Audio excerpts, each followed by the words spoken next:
Olá, sétimo ano, tudo bem com vocês? Eu sou Viviane Santos e esse é o meu sinal. Sejam todos bem-vindos à aula de língua portuguesa, tá certo? Antes de eu apresentar as meninas que estão comigo aqui para fazer essa conversa, esse diálogo durante a aula, eu vou me autodescrever. Eu sou uma mulher negra, baixa, de cabelos cacheados pretos, tá certo? Tenho olhos também pretos, os óculos arredondados, estou em pé diante da câmera e hoje eu uso uma blusa azul, uma calça jeans e uma blusa sobreposta também azul. Ao meu lado e me acompanhando durante a aula, eu tenho Késia, nossa intérprete de Libras. Seja muito bem-vinda, Késia. Késia vai fazer a tradução para a língua brasileira de sinais, tornando essa aula muito mais acessível a todo mundo em casa. E eu também tenho uma professora Adriana Maria no chat. Vamos dar um oi para ela? Olá, sétimo ano. É sempre uma alegria estar aqui com vocês. Estaremos juntos interagindo aqui no chat, tá bom? É isso, Vivi. Tá certo, professora Adriana. Deixa o seu comentário aí, não é? Porque a professora Adriana vai ler tudinho e vai contar para mim.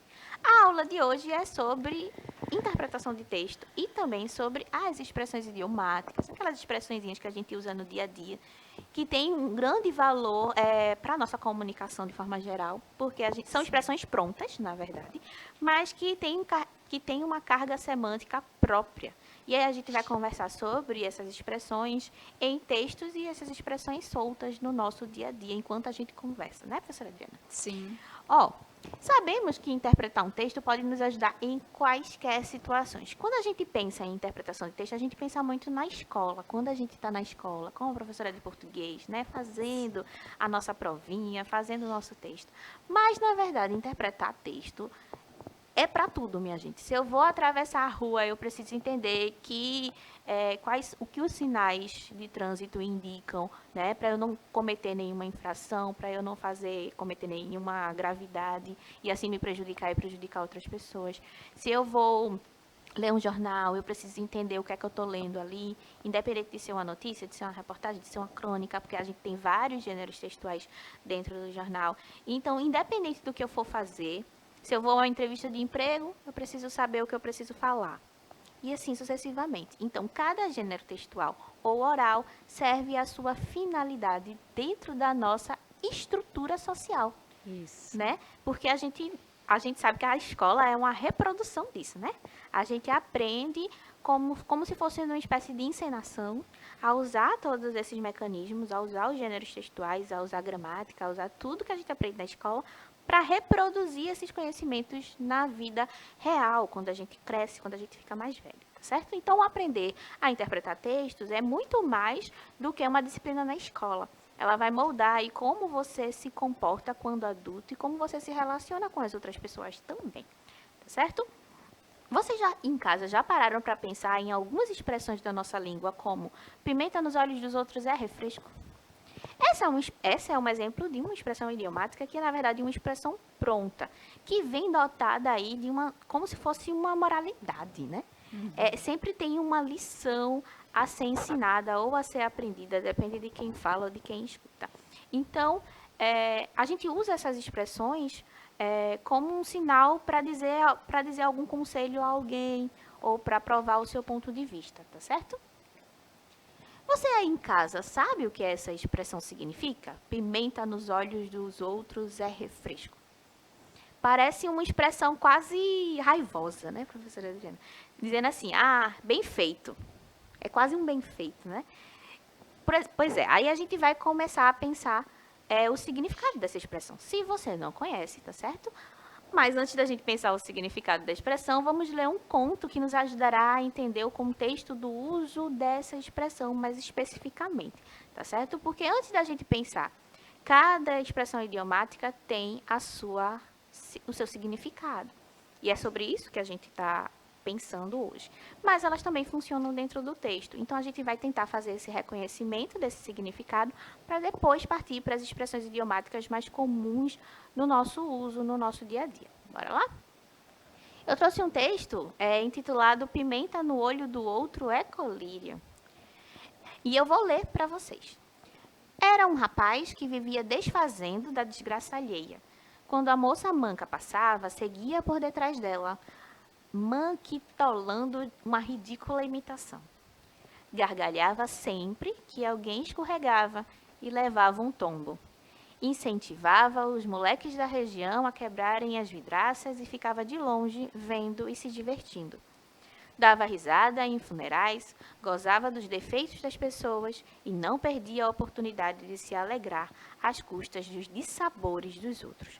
A gente já tem um primeiro recorte desse texto, né? Ele continua e eu vou continuar lendo para vocês, mas a gente já entende que era um rapaz com muitos problemas sociais, né? Sim. Muitos problemas comportamentais, eu diria. Então, é um rapaz que estava inapto a entender e a sentir empatia pelo outro. Era um rapaz que ria da situação dos outros.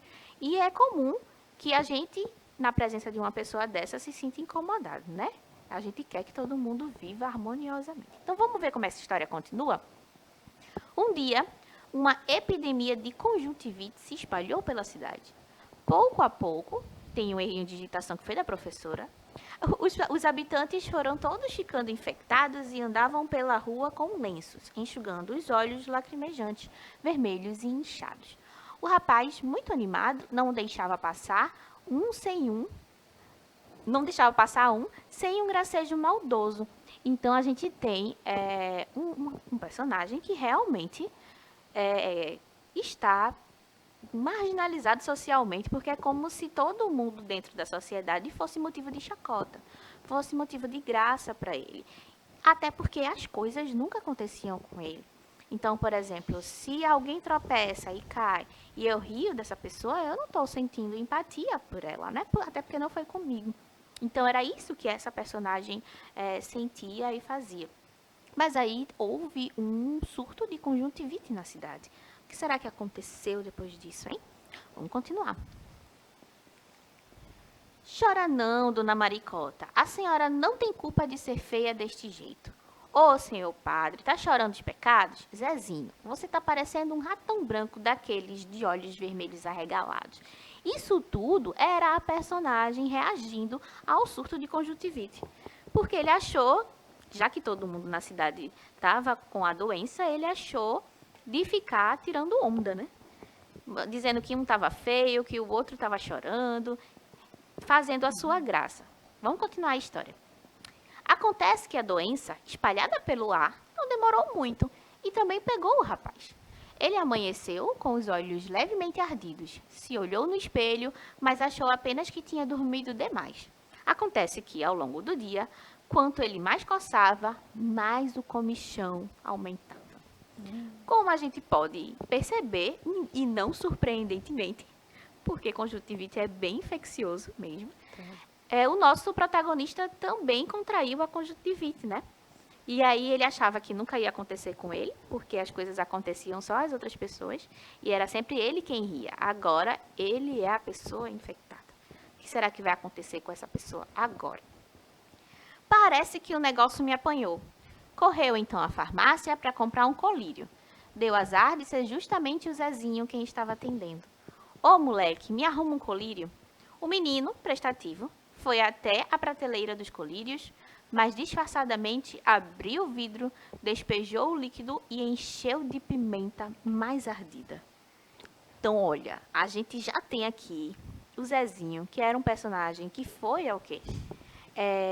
Que foi vítima das chacotas do nosso protagonista, que estava na farmácia atendendo.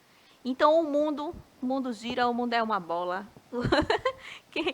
Quem brinca hoje, amanhã será brincado. Então, o Zezinho resolveu se vingar do nosso protagonista, esvaziou o tubinho do colírio com o remédio de fato e encheu de pimenta. Deve ter ardido, né, não, professora Adriana? Demais. O rapaz pagou e saiu apressado. Ele não sabia, né, que tinha sido substituído o líquido dentro. Foi para o banco da praça e pingou uma porção de colírio em cada olho. De repente, saiu gritando e pulando feito louco. Ai, ai, ai, ai.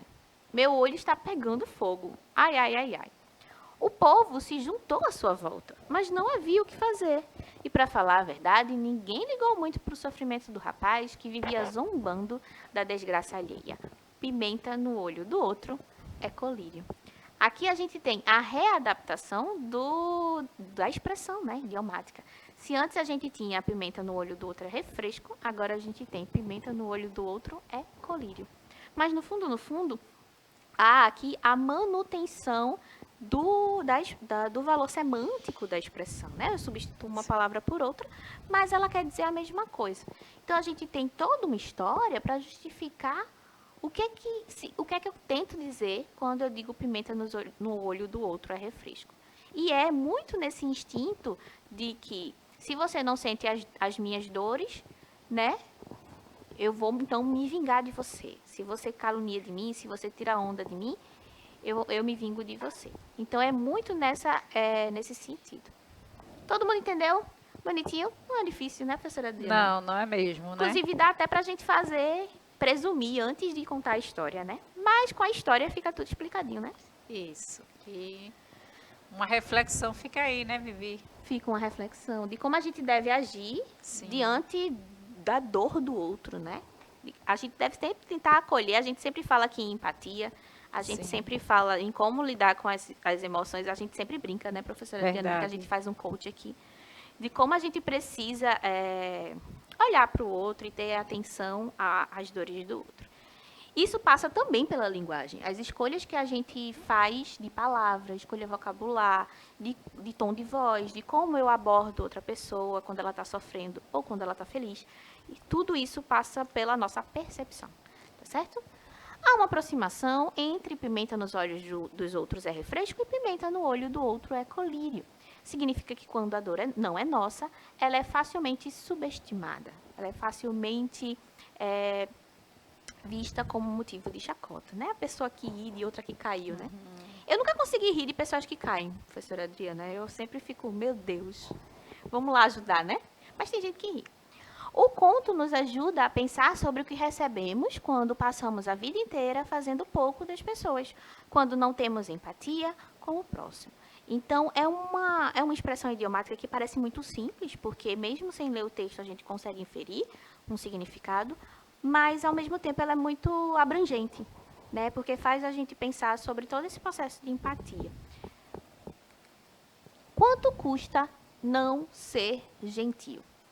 Já parou para pensar sobre isso? Se você é uma daquelas pessoas que riem dos outros, né? Porque rir não é um problema. Rir do outro é que é um problema.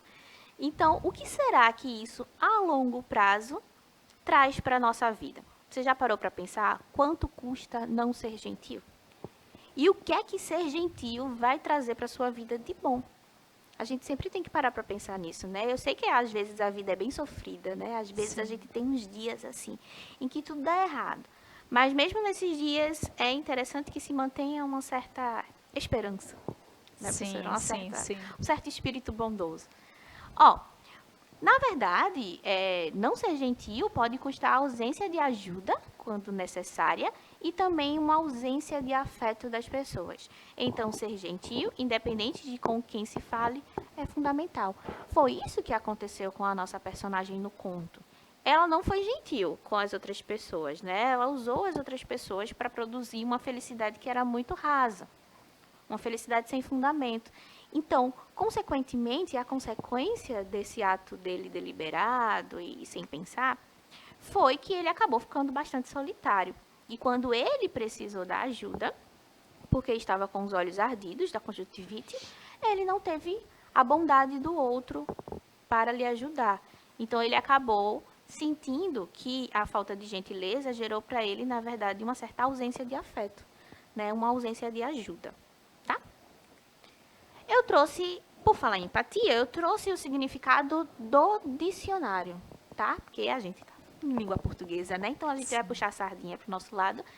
Empatia no significado do dicionário, caso você aí em casa nunca tenha escutado essa palavra, porque a gente fala muito, mas às vezes passa despercebido, né? Então bora lá. Empatia é um substantivo feminino. Significa faculdade de compreender emocionalmente um objeto. Capacidade de projetar a personalidade de alguém num objeto, de forma que este pareça como que impregnado dela. Então, a empatia vai ser, na verdade, um mecanismo de lidar com as nossas emoções Então, a gente tem a compreensão de um objeto de arte, a gente tem compreensão de música, compreensão da própria literatura, a gente tem compreensão da arte de forma geral, Sim. né, que é a interpretação que a gente faz dela, e a gente também tem a capacidade de se colocar no lugar do outro. Ele como se fosse calçar os sapatos do outro, né? Em português a gente tem essa expressão, em inglês também, alguma coisa nesse sentido de calçar os sapatos do outro, se colocar no lugar do outro também. A gente tem palavras semelhantes, né? Os sinônimos, aquelas palavras que se aproximam em valor semântico. A gente tem afeição, afeto, afinidade, amizade, amor, atração, combinação. Todas essas palavras podem facilmente substituir empatia, a depender do contexto em que elas são utilizadas, tá? Além da empatia, importante nas relações sociais, é imprescindível também que possamos fazer um reconhecimento dos significados implícitos às expressões idiomáticas. Por quê? As expressões idiomáticas, elas não são literais, né? Nesse conto especificamente, havia pimenta nos olhos dos outros, mas em muitos contextos no nosso dia a dia, não há pimenta de fato nos olhos dos outros, né? Então, a expressão idiomática, ela tem essa capacidade de abstração. A gente não pode fazer uma interpretação literal daquilo que está sendo dito. E isso é muito perceptível na tradução, né? Por exemplo, se eu vou fazer uma tradução de português para inglês, pode ser que as palavras não se equivalam. Não seja traduzível literalmente. E aí eu vou ter que buscar uma aproximação de palavras, tá? Para que haja uma manutenção do valor semântico, do que elas poderiam significar. Expressões idiomáticas, mas o que são, né? Eu estou falando o tempo todo sobre elas. Será que a gente consegue arredondar em um conceito? As expressões idiomáticas são recursos da fala e da escrita que ganham novos sentidos conotativos, ou seja, aqueles sentidos que são não literais, tá certo? São figurado. E ultrapassam seus significados literais quando aplicados em contextos específicos. Isso é muito importante lembrar sobre as expressões idiomáticas, elas não habitam todos os contextos. Se eu falar assim, se cair um meteoro aqui na Terra, eu tô voltando no meteoro, já segunda, terceira aula que eu falo em meteoro.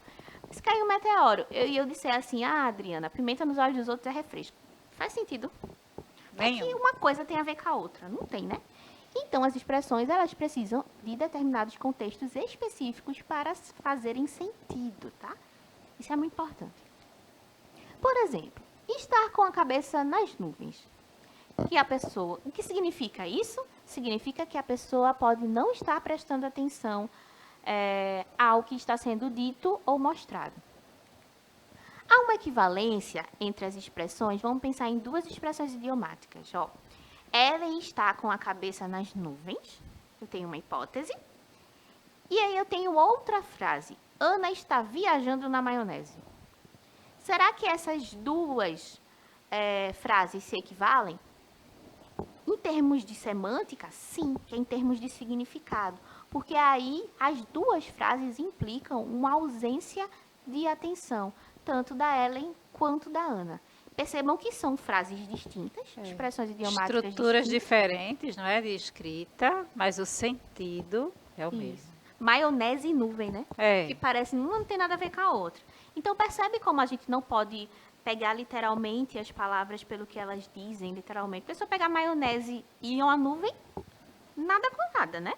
Mas juntas, dentro de determinados contextos, juntas a outras palavras, elas têm sentido semelhante. Que é o nosso caso aqui de Ellen viajando, Ellen com a cabeça nas nuvens e Ana viajando na maionese. As duas não estavam prestando atenção na nossa aula, professora Adriana. Verdade. Culpadas. Importante lembrar que, por depender do contexto de uso, as palavras de uma expressão idiomática não podem ser consideradas de forma individual nem de forma literal. É necessário entender o que está por trás daquilo que foi dito. De forma literal, eu já tinha falado, né? A gente não pode interpretar uma expressão idiomática de forma literal. Outra coisa importante sobre ela também é que a gente não pode interpretar cada palavra da expressão idiomática individualmente. É como eu estava falando na frase anterior. Ela está com a cabeça nas nuvens. Eu tenho cabeça, eu tenho nuvens. São palavras com significados distintos uma da outra. Mas quando juntas, elas alcançam um outro significado que não tinham anteriormente. Então eu não posso só considerar cabeça para construir o meu significado. Ellen está com a cabeça. E Ellen está nuvens.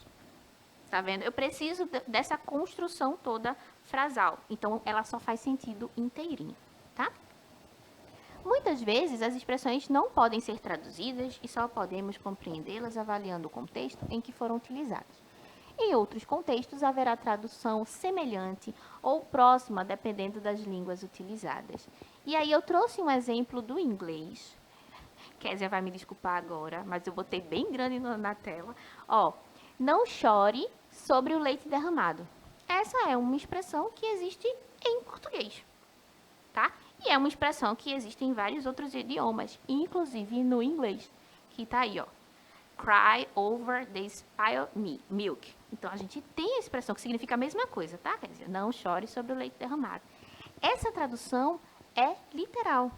Eu consigo fazer essa substituição de uma expressão idiomática por outra sem afetar o meu valor semântico. Isso é importante. Às vezes, a gente não consegue fazer isso na tradução. Em alguns outros momentos, a gente tem sorte, o tradutor tem sorte e consegue manter, tá certo? As intenções por trás da utilização das expressões idiomáticas são as mais diversas. Eu acho que eu trouxe duas aqui. Duas intenções para a gente pensar quando é que eu vou utilizar a expressão idiomática. Primeiro, para tornar uma frase mais sutil. Por exemplo, se eu disser assim, João vai se aposentar, eu estou falando de forma literal. Mas se eu disser, João vai pendurar as chuteiras, eu estou dizendo a mesma coisa, sendo que de forma muito mais sutil, de forma muito mais agradável. Então, eu posso usar uma expressão idiomática para dar essa ideia de aposentadoria, sem falar no termo aposentadoria, tá?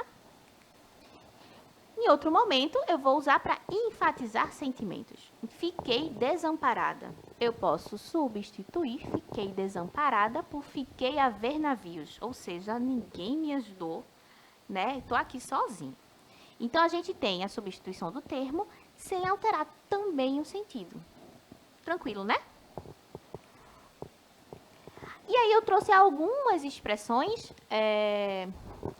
para a gente ver os significados dela, né? Então, a gente tem abandonar o barco, que significa desistir, ir embora. Abotoar o paletó, que significa morrer. Acabar em pizza, fica tudo na situação que está, ou seja, nada se altera. Acertar na mosca, que significa adivinhar de primeira. Temos adoçar a boca, que significa dar algo em troca de um favor. E tem advogado do diabo, que significa defender aquele que não merece defesa. Então, tem expressões que a gente utiliza muito no nosso dia a dia, que às vezes a gente não sabe o significado daquilo que a gente está usando, a gente só está reproduzindo, né? Pronto, eu trouxe outras expressões para a gente pensar também em seus significados, ó. Agarrar com unhas e dentes, que significa dedicar-se de forma extrema a alguma coisa. Também tem agora é que são elas, que significa início da dificuldade. Quando a gente está naquele trabalho, tem uma prova para fazer que a gente diz, eita, agora é que são elas. Que a gente não sabe como resolver o problema. Pronto, a expressão se usa nesse momento. Por último, a gente tem amigo da onça. Esse é conhecido, né, professora Adriana? É quando a gente tem um amigo que a gente não entende muito bem as intenções dele, a gente desconfia, então. Quando se instaura essa dúvida sobre a moral da pessoa, o caráter, ou se a verdade sobre ela, a gente diz que essa pessoa é uma amiga da onça. O importante é adequar o uso das expressões aos contextos em que elas fazem sentido. Não adianta só saber a expressão, eu preciso saber o momento certo de usá-la, porque senão pode ficar conflitante e prejudicar a comunicação com o interlocutor. E, gente, a nossa aula está acabando. Antes de eu falar sobre a interação, eu vou pedir para a professora Adriana se despedir, tá certo? Sim. Depois eu volto. Então, pessoal, nossa aula voou, não é? Vocês tiveram aí uma aula maravilhosa E aí espero que vocês reflitam sobre empatia, simpatia, seja simpático e empático e empática o tempo todo, tá? Faz bem. Então é isso, Vivi. Um abração para todos e até a próxima. É isso, professora Adriana. Simpatia e empatia, gostei. É quase um nome de um bloco carnavalesco. Simpatia e Sim, empatia. e empatia. Ó, como tarefinha de casa, você que está em casa pode tentar fazer as suas frases, as suas construções frasais, tentando utilizar as expressões idiomáticas que eu coloquei aqui na aula. Volta lá à aula, reassiste, tira a print da tela, tenta usar, tá certo? Eu me despeço por aqui, espero que vocês tenham uma semana maravilhosa. Volto em outro momento. Um cheiro e até a próxima.